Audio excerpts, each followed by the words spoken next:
Right now it is time to bring in Ruth Epstein. It is time for the Republican American Report. Ruth covers our area, of course, for the Waterbury Republican American and joins us here on a Monday morning. Good morning, Ruth. Happy Monday, Marshall. Happy Monday. We made it through Passover. We made it through Easter. The winds, everything else. And we're ready to get back on the stick and get out there. Loads of budget meetings coming up. As you know, this time of year, it's hearings and informational meetings and votes. So we start off in Canaan, where the Finance Board Chairman, Nancy O'Connor, said it's time we at the town have to look at some long overdue issues and bite the bullet. So she is proposing some additional funds for roads and other maintenance at Town Hall and things like that, saying that, we've been put aside for the education budget too long, and we have to bite the bullet. And this comes at a time when they're looking at a huge increase in their school funding for the high schools. So it's going to be an interesting debate, I'm sure, to see how that town handles its upcoming spending plans. Sharon is meeting this week as well, the Board of Finance, on Wednesday night to look at its budget. And we'll be out there getting other ones as they come along. And Sharon has a soft opening of their town hall, which will begin this week as well. And that was an interesting thing out of North Canaan, though, because if you remember, Sharon didn't take care of the roads for many, many years. Yeah, and remember that? And eventually Bob Laux had not all the roads, but probably 80% of the roads done over. And it's just infrastructure is so important in the towns, and every once in a while you have to overlook something, but you can't continually do it year after year after year Exactly. after year. It catches up with you, and I think, Canaan's example is just one that's going to be set across the region. You've got to address bridges and roads, and look what happens, as you say. Sharon had to bond for a huge amount of money, and it comes to time. So I thought that's an interesting aspect of all this. Also in Canaan, Canaan's going to get its access to the Housatonic River.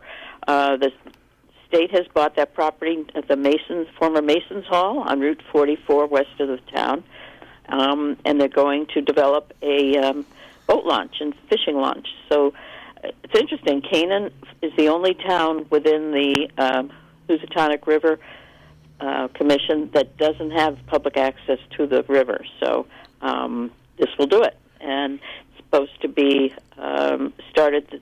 It should be done this summer. So people will be able to dock there and go down to the falls, or near the falls, so in Falls Village.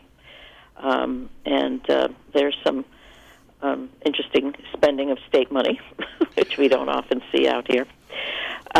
In Cornwall, they continue to discuss and now will vote on the new home business rules for Planning and Zoning Commission. Since the COVID pandemic, we've seen in all the towns an influx of people coming from other areas and wanting to work from home, and the Commission has seen the need to sort of loosen up a little bit to allow these home businesses. And there's been some controversy. Some people feel, they're afraid some of the residential areas may get a different look, but the Zoning Commission has been working for almost 2 years now, and they feel they've got regulations that will be effective and yet not cause concern among townspeople. So we'll see. We don't know. Lots of meetings coming up, Marshall. It's that week. I think Falls Village has a meeting today, as a matter of fact. Oh, really? I think the Board of Selectmen I think they have a special meeting. I could be wrong. Could be. I'm not sure, but we have, tonight, Salisbury Selectmen, Canaan Selectmen, Region 1, and Region 1 hearing is this week. On Wednesday, isn't it? I think it's Wednesday. Yeah, Wednesday of the hearing, and then they have a special meeting at the Board of Education after the hearing, obviously, to send the budget probably to referendum. To referendum, which is in May, early May. And Cornwall Selectmen meet tomorrow night, as as does, as we said, the Sharon Board of Finance. So it's going to be a busy week, and we'll be out there. There's just a lot going on, and in Salisbury, they've decided they're going to keep their meetings via Zoom totally, because some towns are now allowing some people to come into meetings and things like that. But in Salisbury, those will continue to be via Zoom for the time being. Yeah, it's interesting. Now, the Board of Finance in Canaan the other night was sort of hybrid.